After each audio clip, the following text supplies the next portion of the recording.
and welcome to the Robert and Frances Fullerton Museum of Art. My name is Bryan Kraemer. For those of you who have just joined us, in the chat, there will be a link that Miranda is going to put up that connects you to a PDF with a sheet of 2 pieces of paper that explains some of the things I'm talking about today so that you can have them afterwards, or you can follow along. So let's start off. Okay. How many of you have been to Egypt or to a museum and you've seen objects like this? They look beautiful, they're quite interesting, and they're covered with hieroglyphic texts. And yet they don't really have any explanation. Ancient Egyptian art like this is full of text. And unfortunately, museums frequently don't tell you what they say. And in Egypt, it's hard to get a really good explanation of what every single detail on the wall is. Well, today, I'm going to try and teach you a little bit about how you might be able to approach something like a stela like this and pick out some of the details that are relevant to understanding what exactly is going on. And I have to apologize to some of you who've actually taken hieroglyphs. I'm going to cover a lot of the basics again, but practice makes perfect. So let's look at the basics. So the basics are this. Egyptologists divide hieroglyphs into different categories based on what they do. And there are 2 basic categories. There are phonograms and ideograms. Phonograms are what they say. They are signs about sound. And phonograms can have signs that indicate more than one sound or just one sound. With the monoliteral signs, you have just one sound, like a horned viper for the sound F. There are lots of others, and as a group, these are the things that people might describe as the alphabet of ancient Egypt. It's not actually a real alphabet. It was never systematized, but that's what you might have it sold to you as. That's not the end of it. The ancient Egyptian hieroglyphic system also had signs for 2 sounds, which we call biliterals.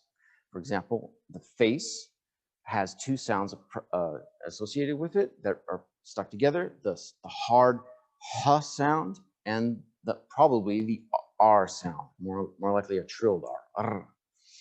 So wherever you see a face, it somehow has the meaning her. And they didn't stop there. They had triliteral signs as well that indicate 3 sounds stuck together. For example, the scarab beetle in ancient Egyptian has the 3 sounds h, p, and hr. And in fact, this is where we get the word scarab from a devolution of the word khepr into scarab. And that's one of many different signs that could have 1, 2, or 3 sounds associated with them. And then there are these things called ideograms, which are also, what it says. They are signs about ideas, not necessarily about sounds. And there are 2 classes of these. First of all, there are signs that indicate an entire word that might be read. Some of the more common ones you might encounter would be things like the sun disk or the scribal palette. And these, if you encounter them in a hieroglyphic text, could mean sun, or they could mean something a little more abstract like day.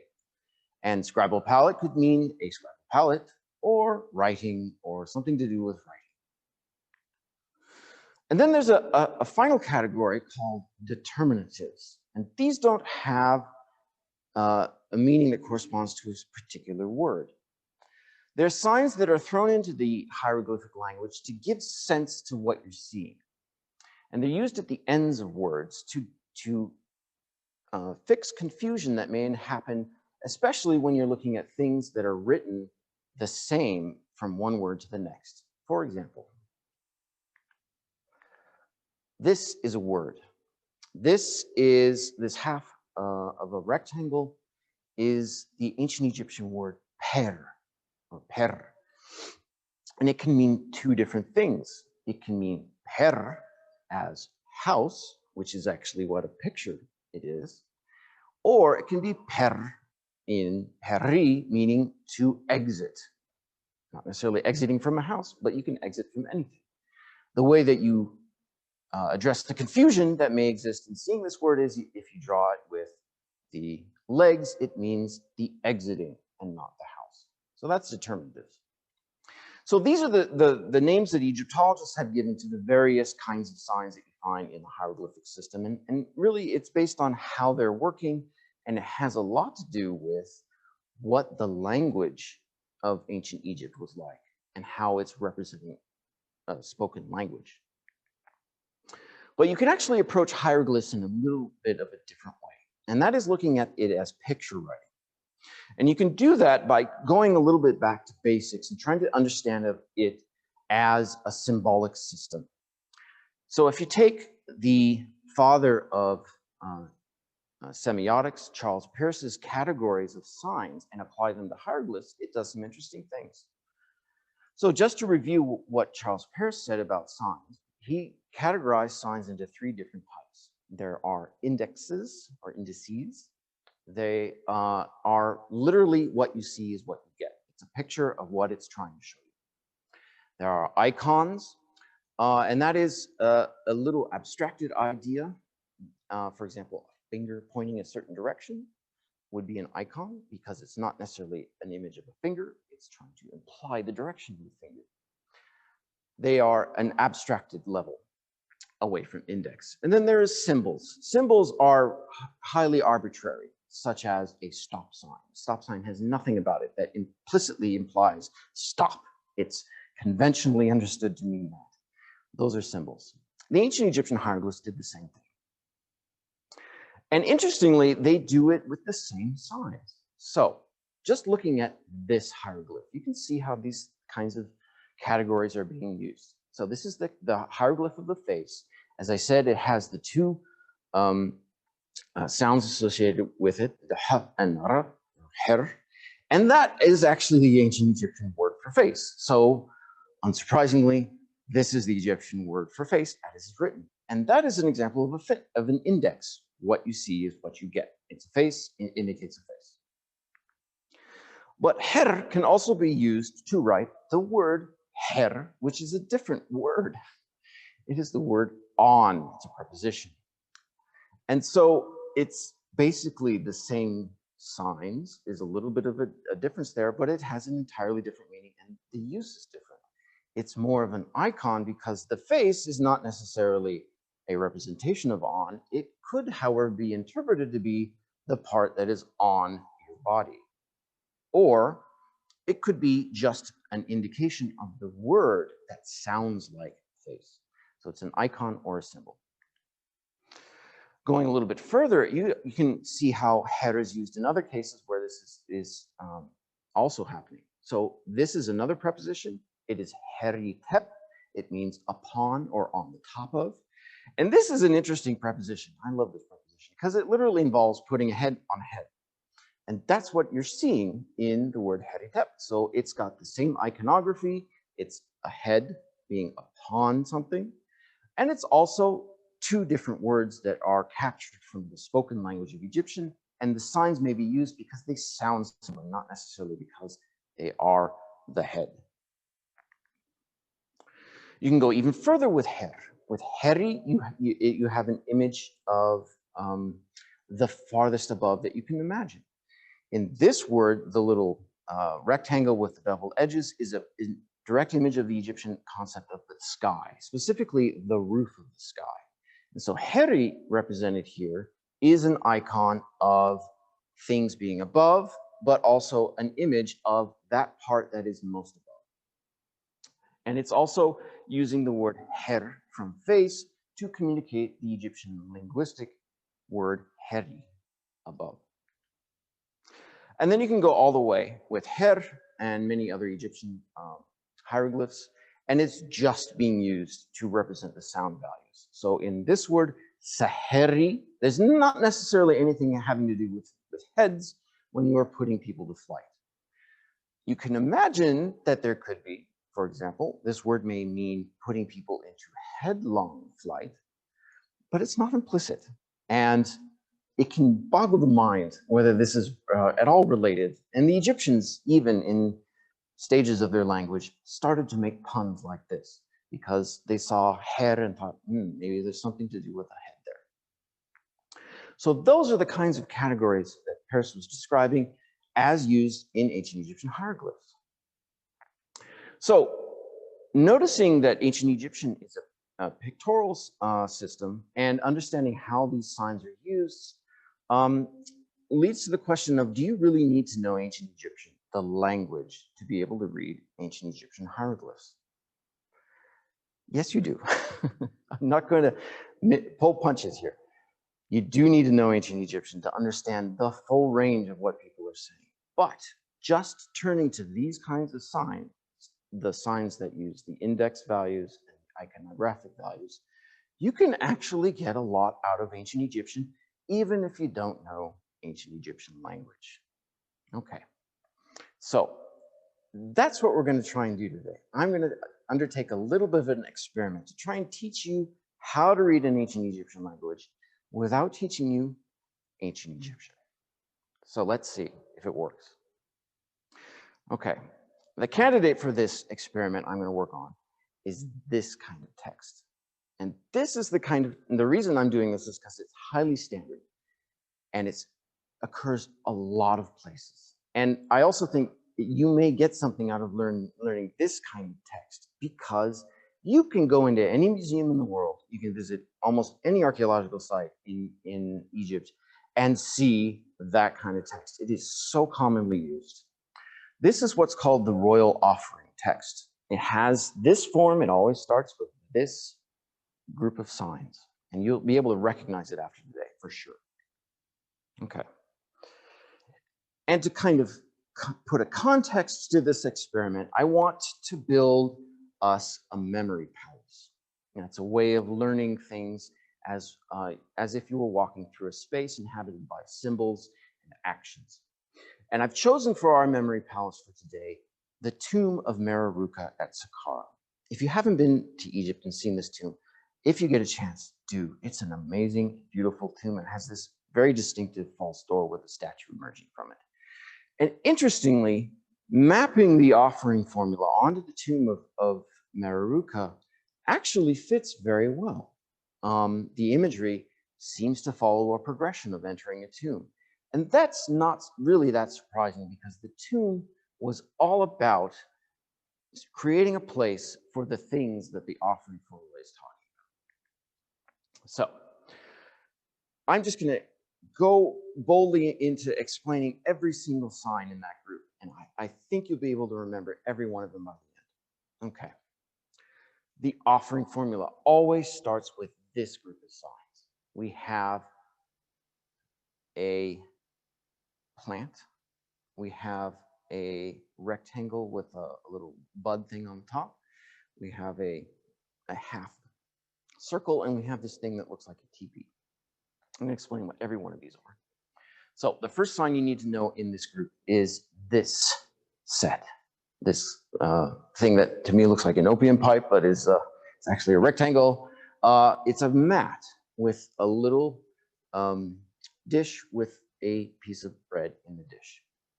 This is the ancient Egyptian word hetep, and it means offering. And you find this, not only is it a representation of an offering, but you find this on offering dishes. You find it anywhere the Egyptians wanted to signify an offering needs to be put here. So for example, in this offering table, it has the hieroglyphic sign inscribed right in the middle. It's a visual clue. Guess what goes here? Offering. The plant is an important symbol for ancient Egyptian civilization. It is a symbol of king. And why is the king represented as a plant? Well, this is the full name of the titles of the king. He who belongs to the watery sedge plant, and he who belongs to the bee, very fierce-looking bee of Lower Egypt. These are heraldic symbols. They are a token symbol of a place of Upper and Lower Egypt, and the king is associated with them as being the person from both Upper and Lower Egypt. Okay, And the little teepee looking thing is, in fact, a offering loaf. So you can see this, hopefully here, being presented to the god Wefwalit by the king. It is a very special loaf. It's called a white loaf. It is actually one of the nicest forms of offerings that you could get in ancient Egypt. And so it's used to indicate the imparting of a gift, or just the word to give frequently. And it's frequently found in this formula as part of the actual action of giving. So in looking at our memory palace at the tomb of Mereruka, it's important to note that at the very beginning of the offering formula, you mention the king, because you are invoking the divine royal privilege of receiving a gift from the king and having the king being the authority for it. In Mereruka's case, and in many cases of tombs in ancient Egypt, your tomb was really granted to you by the king. You're allowed to be here because the king allows you to be here. And Mereruka was the vizier of the guy whose pyramid is right here, right next door. So the entire tomb could be an offering that the king gives. The next thing that you encounter in the offering that the king gives is a mention of a god. In this case, I've given you the god Yinpu. And if you look on the worksheet, every one of these is an alphabetic sign, I and P. It is the word Anubis, the god Anubis. His name is always written with these things. The reason that you invoke the god at this point is because the exchange of gift between the king and the gods is the precedent that you want for receiving gifts on your own. So the king is the divine agent who intercedes between humanity and the gods, and it is his job to continually appease the gods by giving you gifts. You are getting a little bit of that reward by being allowed by the king and the gods to get some offerings yourself. Not just that, but in the tombs, in the necropolis of Egypt, it is certain gods who are there to protect you. It is their job to be the ones that keep evil away, and you have to be in good graces with them. Specifically, gods like Anubis. And this is a lovely image from another tomb. It's not Mereruka's tomb, it's the tomb of Khufukhaf in Giza, showing the actual image of Anubis protecting the offering formula for Khufukhaf, who is invoked Anubis in it. And it's at the door, right at the beginning. So you're keeping the divine authority at the door to make sure that it works to keep all good things in and all bad things out. The next thing that you find in the offering formula is this phrase. You always find it here. It is a grouping of the thing that I showed you at the beginning of this lecture. If you remember, that's a house. And this little oar that comes out. Now, I like to think of this as a symbol, as a picture of the uvula in the back of your throat, the little dangly bit. It's not that, it's just an oar, or it's a staff, in fact. And that's the word for voice. The meaning voice from that is more of an arbitrary symbol. But it's nice to think of it as a symbol of the uvula bouncing back and forth as you announce. The other things that you find around it are much more practical. This is a beer jar, and this is a bread loaf. And these signs next to it, which is a severed head of a cow and a severed head of a goose, are frequently encountered with this kind of group. And what this is a symbol of is what actually the entire royal offering formula is. It is a exiting of the voice. It's an enunciation of a magical spell to get food. All of it's right there.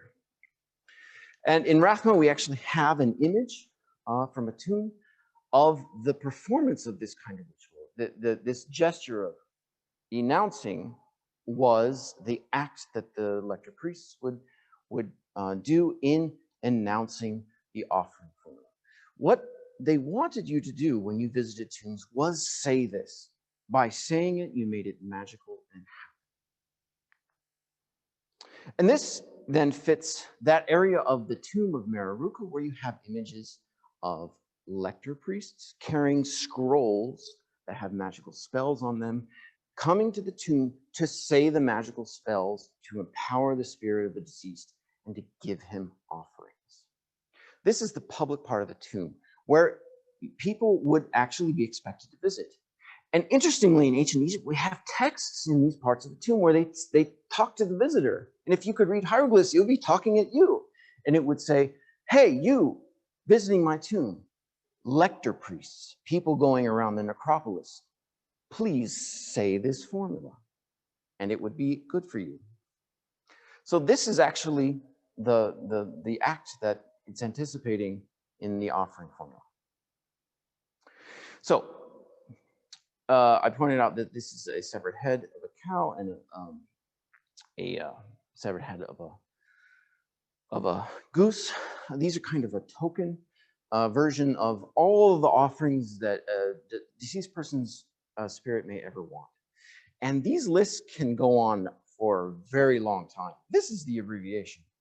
They correspond to this kind of depiction. This is an image from a stela of Maati, and it shows a fairly typical example of the kind of offering table the deceased person expected to have in front of them every time they sat down in the afterlife. It is covered with bread loaves, and it has all kinds of poultry and fish, surprisingly fish, not usually fish, cuts of beef, and all other kinds of goodies, vegetables, fruit, all kinds of stuff. If you're dead, you might as well eat it up. And they asked for a lot of food.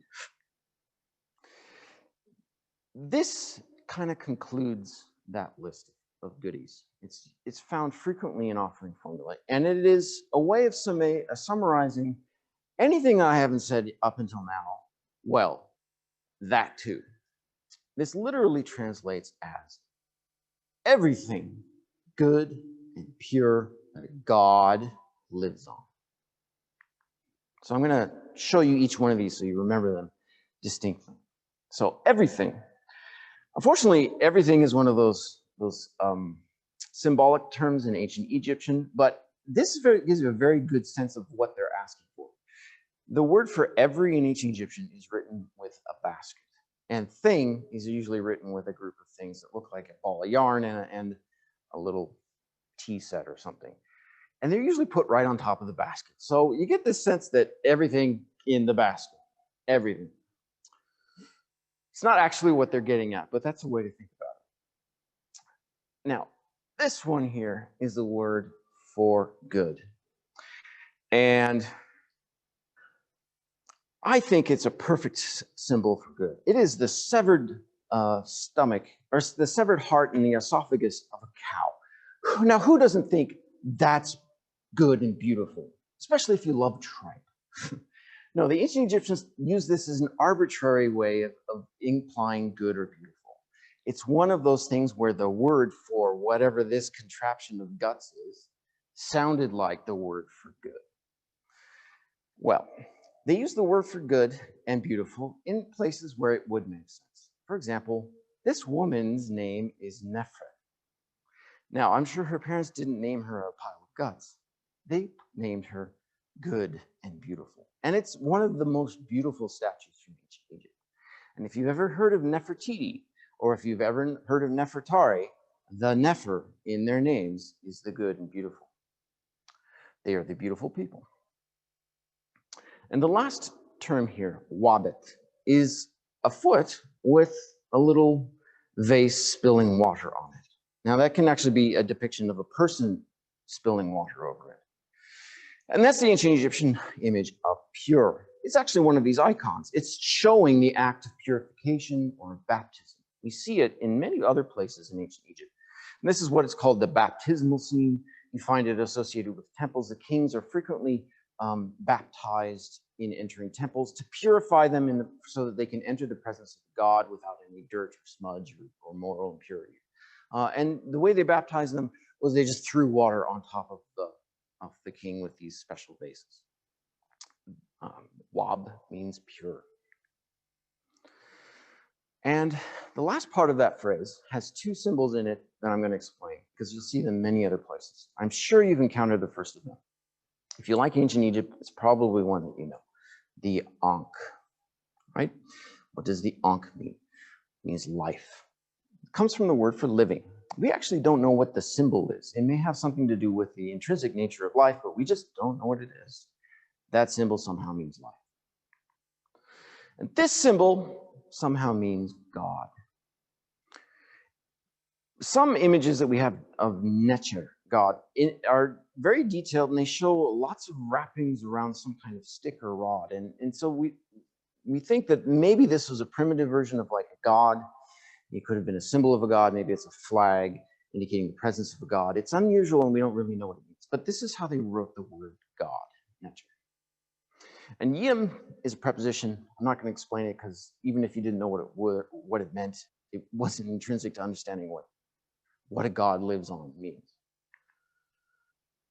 Okay, so everything good and pure that a god lives on is a way of summarizing all the good things that are due to a dead person.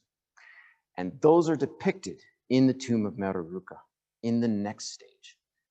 Moving closer into the tomb, you have actual images of exactly what he had in his offering formula: slices of beef, cuts of poultry, people bringing things from his estate, fruits, vegetables, all the good things for his soul. The next phrase is NKN. And this is another one of those cases where if you know anything about Egypt, you've probably seen the Ka symbol. Two arms raised like this. Well, it's a very loaded symbol. It has something to do with the Ka soul. The Ka soul is a soul that is hungry. It's a soul that is bored. It is a soul that needs entertainment. It's a soul that needs kids. It needs some kind of perpetuation. And that's part of the whole point of the offering formula, is to appease the Ka soul. And you even see it in this wonderful image of the tomb of Jedu in Giza, where the image of the Ka soul is emerging from the false door with his arms out saying, gimme, gimme, gimme. This is what I want. Put the offerings here now. I'm going to take it and I'm going to have a feast. Ka is about appeasing a hunger. And so in the tomb of Meroruka, the Ka soul is depicted here. This is an image of his Ka soul.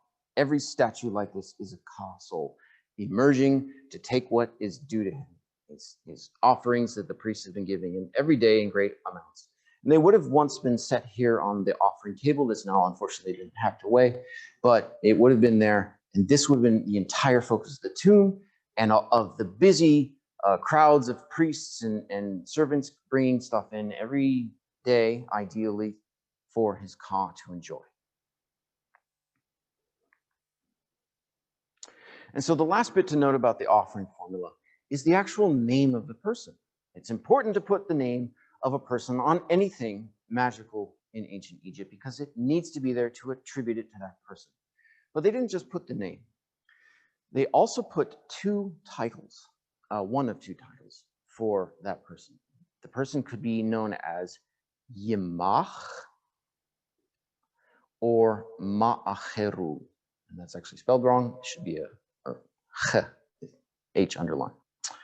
So they kind of mean the same thing in the sense that we don't really know exactly what they mean.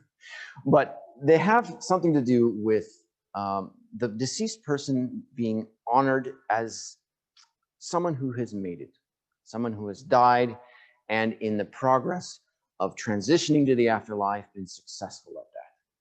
With Yemach, we get the sense that it has something to do with the act of mummification and the rituals that were performed on the mummy, that it was successful in transitioning the person from a dead person into a mummy and into the various spirits that inhabited the mummy or worked around the mummy. And in that sense, the Yemach is put in front of a god. It's always associated with a god. And the word for Kher, this KH and R sign, is a preposition, and it's always before such and such god. For example, Anubis frequently is found there. Yemach Kher Anpu. So venerated one before Anubis. Ma'acheru is an interesting term because it has something to do with the scene that we find much more frequently later than the Old Kingdom, of this. If you may recognize this is the conclusion of the weighing of the heart, singing the judgment in the hall of two truths.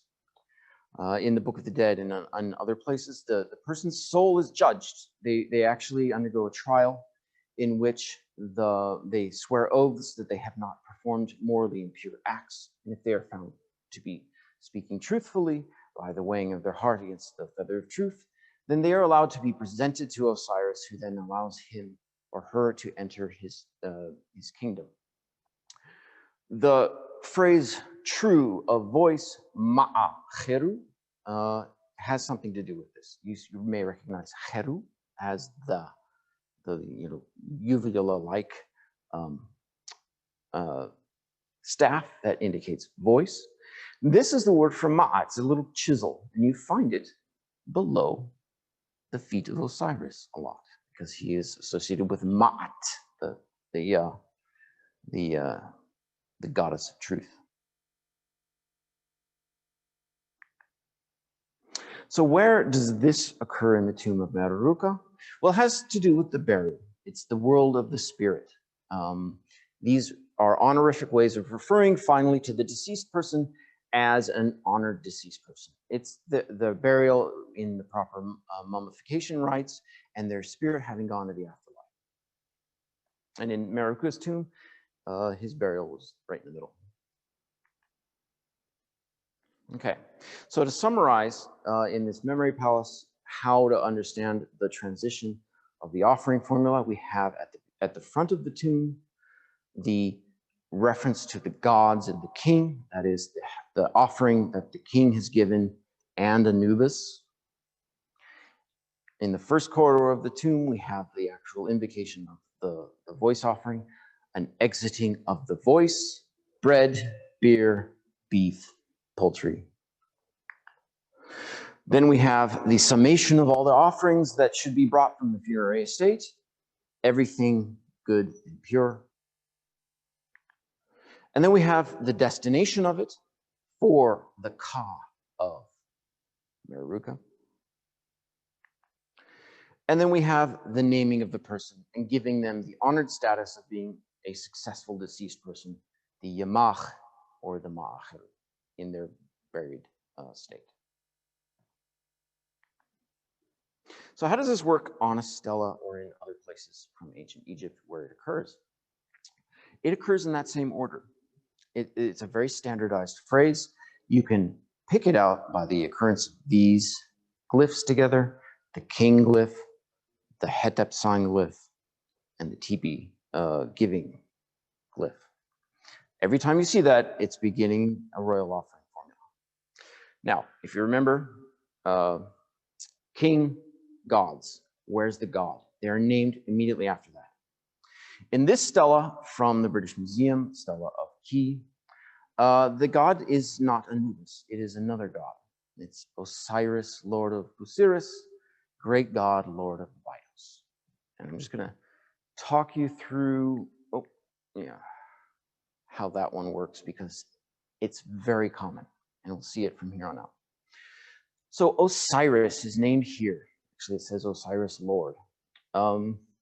Why is Osiris written with these glyphs? Well, we don't actually know.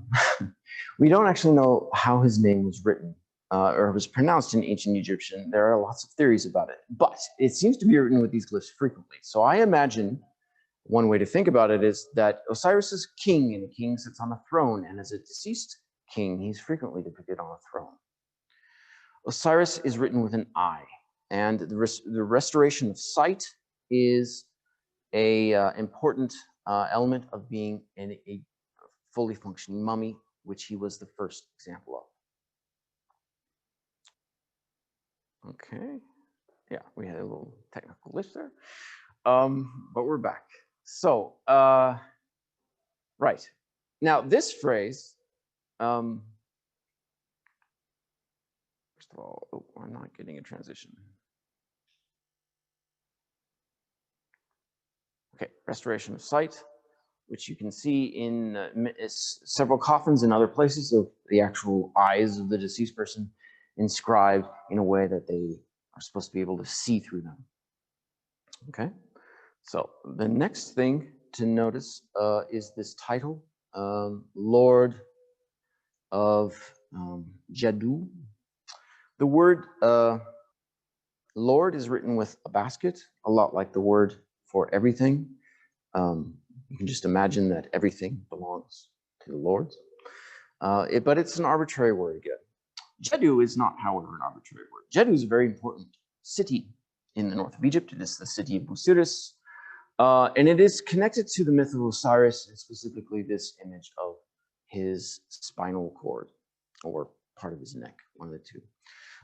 It's also an image of a pillar. It is the Jed pillar, which you find in amulets, in art, depicted in architecture, in reeds, all over the place. The Jed pillar is a very common symbol in ancient Egyptian. The city of the Jed pillar is Osiris, and that's why it's written Jedu.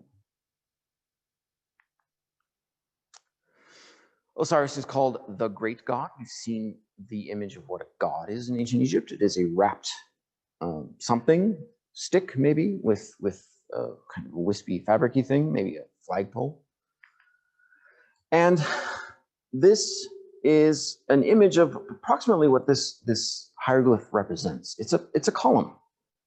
That's actually quite a sizable column, and it symbolizes strength. That is the ancient Egyptian word for great, as in powerful great.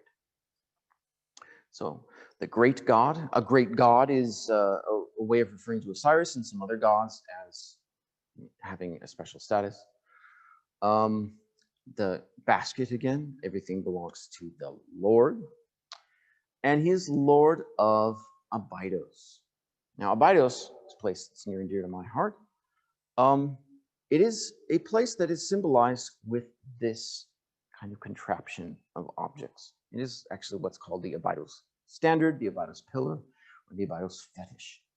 And what it is a reliquary. It is a place for the hiding of the head of Osiris inside of a mat. And Abydos was the place where Osiris's head was found. That's why somehow it's connected to him.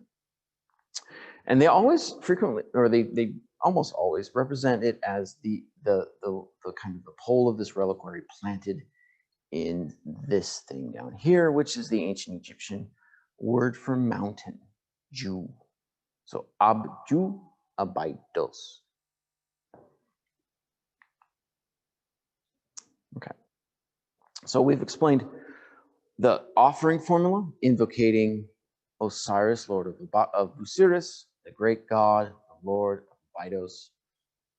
May he give. F is the word for him or he. And this hand giving the kind of teepee-shaped object is the same word as the teepee by itself. So may he give.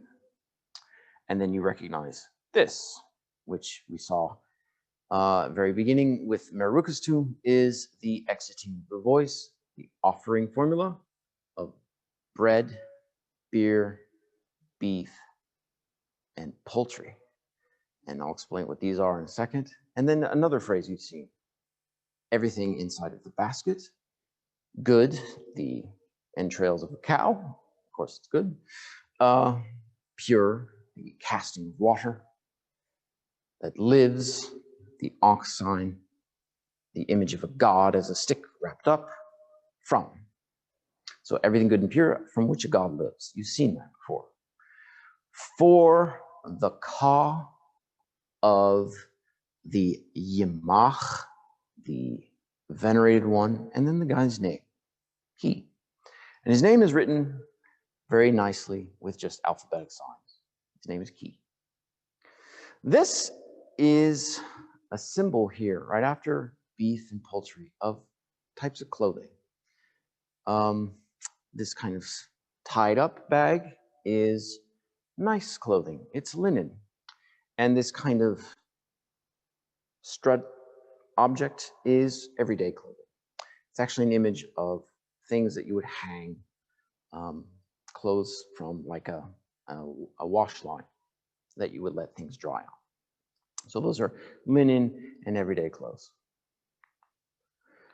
Yeah, so that's most of what it says at the beginning of this stela. And you will find almost these same phrases, except for the name, in a lot of places, especially from this time period, the Middle Kingdom, but from all throughout ancient Egypt. So if you go into a museum tomorrow, or if you look online tonight and find an ancient Egyptian stela, look for these phrases, you will find them. And if you remember the progression through the tomb of Mereruka, once you see that, you'll notice, oh, I know that we have to pass that spot where there's the invocation of the voice to the visitors, and then they have all the offering bearers bring stuff, and then finally we get to the offering chamber where there is the Ka statue, the Ka of the person's name. That's where you'll find his name. You won't even need to read the label anymore. You'll have it right in front of you. And the offering formula is all over the place. These are just some of the objects in Robert and Francis Fullerton Museum of Art, and they highlight where the offering formula is placed. It's kind of the go-to inscription for any object that was made for a dead person in ancient Egypt, because it was a desire that was expressed throughout ancient Egyptian history to have a magical means of propitiating your Ka soul in the afterlife. And the way they did that was by invoking the authority of the king, his relationship to the gods, and the power of magic, the enunciation of the voice, and just writing down as much as you could possibly put down to get it. So the final thing I want to show you today is a reading of one side of an object that we have in the museum. It's an offering table, which makes it a very fun object to see how the offering formula works, because it's where that would happen. It is the place where this is entirely focused. And it actually takes the shape of that conical loaf of bread stuck on top of a mat. And the offering formula is inscribed on both sides in a symmetrical pattern, and they kind of runs down and goes along this spout. And if you imagine that the offerings are not involving just dry foodstuffs, they're also involving wet foodstuffs and water and libations, there's going to be quite a mess that's coming off of this thing, flowing down and passing through that spout, hitting the floor of the tomb. And the magic frames that and encourages it and keeps it going. So I'm only going to read one side of it, but it's the same thing you've seen before. There's the same signs. The king as the heraldic sign of Upper Egypt, the sedge, the offering table, which is a mat with the dish with the loaf in it, another image of a loaf, the conical offering that was presented to the gods, the god Osiris, the king of the dead who sits on a throne and has his eyes opened in mummification, who is the Lord, the basket for all the things for the Lord of the city of the Jed pillar, Jedu, Osiris. He is also the god who is a wrapped up stick, who is great. He's as great as the pillar that holds up the entire temple, and the Lord, the guy who gets the basket of everything, of the city of the Ab, which is the fetish and the reliquary of Abydos, Jew, the mountain. So he is the Lord of Abydos. You've seen exactly that same phrase before. So everything in this sentence you've seen, and it doesn't change that much. And then it gets to the point again, because the whole point is this: enunciation, the exiting of the voice, the exiting from a house, which is the house sign, of the voice, which is like the uvula dangling in the back of your throat, but it's really a staff. Bread, beer, beef, poultry. This offering table does a fun thing right here, though. It, in the place where you can start adding more and more and more and more good things to expect, it puts a grocery list right out for you, and it names it right in the middle, right on top of the offering loaf, where you expect it all. And it gives you numbers. This happens actually quite frequently. This, and this are all the same number, 1,000 in ancient Egyptian. And so it is 1,000 of this item, and that is a loaf of bread. It is 1,000 of this item, and that is a jar of beer. We've seen both of those already. 1,000 of this item, when that is a cut of beef, literally the head. This is 1,000 of this item, a cut of poultry. It is 1,000 of this item, and that we've just seen is a type of cloth. It is the one that is held in the laundry bag, which is fine linen. And this is 1,000 of the other type of cloth, which is laid out over the wash line, that is the daily clothes. So it gives you the same item. These are the basics for a deceased person in ancient Egypt. Here's where it gets a little weird. Where you would expect the ka to be named, it does something different on this stela.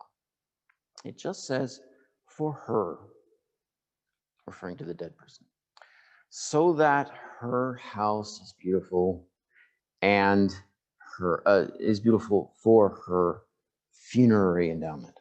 And this is a unique phrase. I unfortunately can't give you the ka here, but it says a very similar notion that the offerings of that are named in this offering formula are for the betterment of her funerary existence. And then finally, at the end, they do the standard explanation. They give the name of the person, and her name is Sat Chenenet, and she is called Yimachet, before Anubis, Sat Chenenet. This is the ancient Egyptian word for to give birth to, mes, and T is a feminine thing, and so this whole thing says whom has born, and then her mother is named Sat Neneksu. So at the end, it's the standard way of referring to the dead person as a venerated person for a certain deity. In this case, it's Anubis again, and then giving her name and the name of her mother to identify her specifically, because identifying her makes the magic beneficial for her. Okay, I'm at the end here. So to summarize, ancient Egyptian hieroglyphs is a system of communication of using signs, and the signs can be organized into 2 or 3 types, 2 or 3 categories. They signify their meaning not just through reference to the language from ancient Egypt, but also through using non-linguistic means. So the actual pictures have meaning. And because it's a form of picture writing, examining the kind of non-linguistic meaning that you can get from pictures, you can actually get fairly far with ancient Egyptian hieroglyphs. And especially if you know something about ancient Egyptian culture, such as the offering cult and tombs and how these places were used. Ultimately, you do have to learn ancient Egyptian language to really get the full sense of how things are written and what the nuance of a text is. But you might have a lot of fun just trying to pick some of the meaning out of the symbols in it. So I hope I have enabled you to pick apart the hieroglyphic inscriptions, at least the offering formula, to find the relevant bits, the reference to the deceased person's name, and the things that they wanted, the gods that were invoked. And so hopefully when you go to a museum or you visit Egypt next, you'll look at these monuments with new eyes and begin to see things that you couldn't see before. And hopefully you'll be able to visit the Robert and Francis Fullerton Museum of Art as the next place you see. Thank you very much.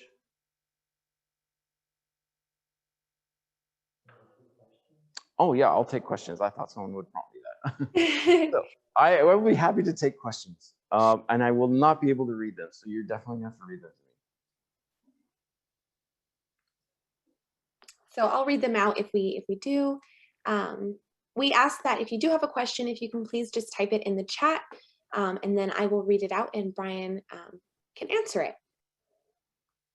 So we did have one earlier in the program, and it was from Tom Park. Is Egyptian language considered to be Semitic? If I don't, did you hear me? Semitic, yes. Thank you, Tom. By the way, I should credit you for the Charles Peirce reference. I stole that from the lecture you gave once. It's very poignant in a way to point out how you can look at hieroglyphs without having to know Egyptian. Semitic, well, it is in the family of Afroasiatic, which Semitic is a member of. there are Semitic elements in Egyptian that are more aligned with West Semitic than other elements. And it's surprising how certain etymologies of Egyptian words are like spot on West Semitic. For example, the word heseba in Western Semitic means to count, and it's the same word in ancient Egyptian verbatim. How did that arrive? And there are other ones such as the pronouns, the independent pronouns, anok, ana, meaning I in both Egyptian and in West Semitic. These nuances really do, in my mind, and this is just an impression, not a full study, in my mind have something to do with the creolization of different languages that include Semitic and maybe sub-Saharan Nilotic languages or other branches of Afro-Asiatic, where there is different linguistic elements having contributions to different spheres of describing life or talking about different parts of society or something. That's just an impression, though. I don't think that you would find that in the literature. But it's surprising how similar the occasionally grammatical structures and vocabulary with Semitic you find.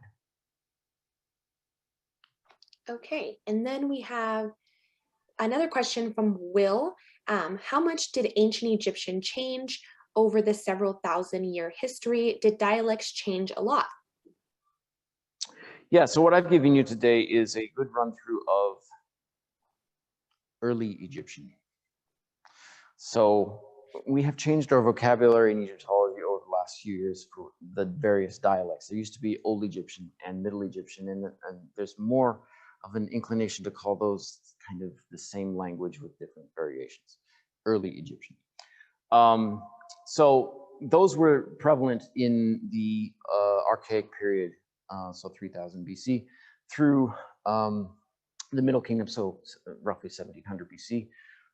It's a long span of time, 1300 years, in which it's actually being used as a daily language, but then it gets canonized as a written language, and it kind of takes its own path. It's continued to be used through the rest of Egyptian history until 475. So it's always used through Egyptian history as a status language. The language evolved after 1700 BC. It was evolving before that, but it's clearly after 1700 BC when the Neo-Egyptian appears, or late Egyptian. These are the language that was actually spoken in the Egyptian New Kingdom, and you see features of that before that period of time as well. That is only really written down starting in the end of the 18th dynasty, and especially in the 19th and 20th dynasties, as a way of imparting a sense of colloquialisms. It's used in administrative languages as things that people are writing down for the sense of knowing what they're saying and keeping the facts straight, as opposed to putting a good kind of window dressing on a text. Or it occurs even in temple texts occasionally, in which people are trying to impart the actual dialogue of day-to-day people. And that was used for the New Kingdom as a spoken language. It evolves into the language of the Third Intermediate period. And it really is the standard language until we have the arrival of something called Demotic or Coptic in the mid first millennium BC, so about 500 BC, where the language has evolved to drop off a number of features that you find earlier. Those are the spoken languages, but the way that they're written in different scripts, and those scripts kind of take their own linguistic paths. So late Egyptian is written in one script form, and then it is then written in a script form called Demotic, and that becomes its own script form, which preserves features that are no longer being used in the Roman period, for example. So to give a number to them, I could probably try and do it, but even in some of these phases, you can see dialects that may or may not have existed, such as abnormal hieratic. Is that late Egyptian, or is it early Demotic? It's kind of an in-between ground. So there's a lot of different dialects. Let's see if I can come up with a number. Old Egyptian, late Egyptian, Middle Egyptian.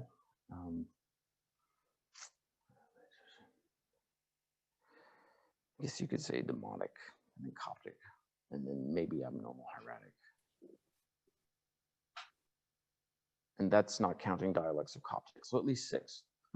At least 6. And then Coptic has all these different dialects that are manifested contemporary to each other. Okay, and then we do have 2 kind of similar questions, one from Kate Liska. Where can we go to learn more hieroglyphs? And then another one from Will. Are there textbooks or workbooks that you recommend a beginner wanting to learn more?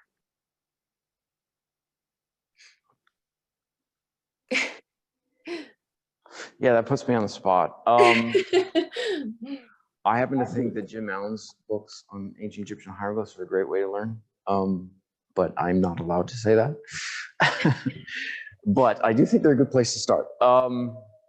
Other than that, for Middle Egyptian, and which is where most people start learning language, it's a hard thing to find a really solidly accepted text, because there are so many out there, and they seem to take many different tacks for what to do.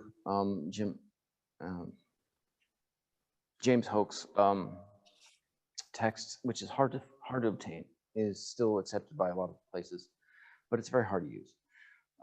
So if you see it, and you can see at least more than one edition of it, so it's fairly affordable, I think Jim Allen's is still a pretty good place to start. For other phases of the Egyptian language, that's always been a difficult question, because most of the texts that were ever written were compiled from notes and written in German. So if you don't read German and you don't have access to these kind of spotty publications, it's a hard thing to do. There's no Old Egyptian grammar, as far as I know, in English, unless one has been written in the last few years, which I don't know about. In Late Egyptian, there's Junga's grammar, which John Baines translated, which is pretty good, but I actually kind of find it difficult to use in reference to other stages of the Egyptian language. For Demotic, there's Janet Johnson's Thus Spoke Yankshashanki, which is as a teaching grammar. Everyone starts with that. It's very accessible. It's free. You can download it from Chicago's website. And there are a lot of teaching grammars for Coptic, because it's used in ecclesiastic studies and in classic studies. And so there are lots of them. I learned with Plumlee's Introduction to Coptic, and it's a good start. There's a comment from Tom Park saying University of Chicago. And then Kate also responds with, do you approve of Bill Manley's An Intro to Ancient Egyptian Hieroglyphs, or Collier and Manley's How to Read Egyptian Hieroglyphs? Yes, because they start from this premise that you can learn ancient Egyptian hieroglyphs by looking at the text that you encounter everywhere, and that is the offering text. It's a good place to start, because it gives you a real good sense of achievement in learning things that you see everywhere. However, they bring you up to a point where you have to switch over to another grammar to actually get the sense of how the language is working, the full range of what signs mean. Sign lists are a fundamentally important academic tool that you have to have available. They have a limited sign list. They are the lists that give you what the letter values would be for certain hieroglyphic signs, or what their use as determinatives would be. Gardner's grammar is still very useful. In fact, apart from the nuances of the Egyptian verb, almost all of it is still very useful. So Alan Gardner's Egyptian grammar is still used by lots of places. And it has all the full set of those tools at the end.